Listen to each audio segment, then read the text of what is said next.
Minutes after giving birth, she was handed divorce papers and smiled. Why would a woman smile at the worst moment of her life? Before we go any further, before we peel back the layers of what happened next, let us know in the comments where you're watching from. We'd love to hear from you. And if you're new here, click on the subscribe button so you never miss any of our upcoming videos. Now stay with me, because this story doesn't start with betrayal.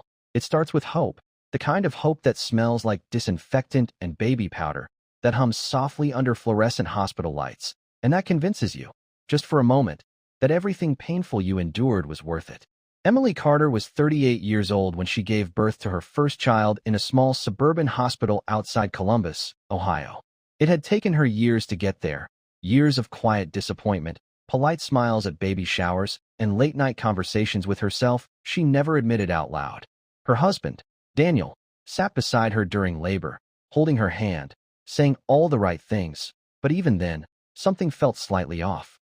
Emily noticed it in the pauses between his words, in the way his phone stayed face down on the table, and how he left the room a little too often. She told herself she was overthinking it. People do strange things under stress, she thought. This was supposed to be the happiest day of their lives.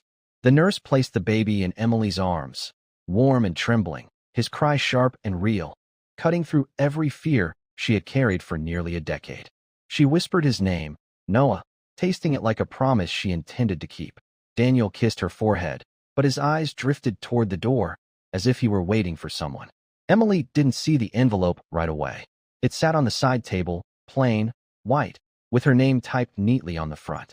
When a hospital administrator finally cleared her throat and explained, carefully, that legal documents had been delivered and required acknowledgement, Emily felt the room tilt slightly, like standing up too fast.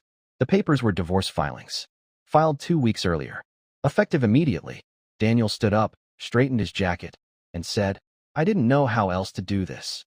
Emily read the first page slowly, then the second. Her hands didn't shake. Her chest didn't tighten the way she expected. Instead, she smiled.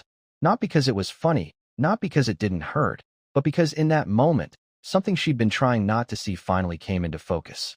Have you ever felt that kind of clarity, the kind that arrives only after the damage is already done, the kind that hurts less than the waiting ever did? 6 months earlier, Emily had believed she was living a quiet, stable life. Daniel worked in logistics, traveled often, blamed long hours and missed calls on deadlines and delayed flights.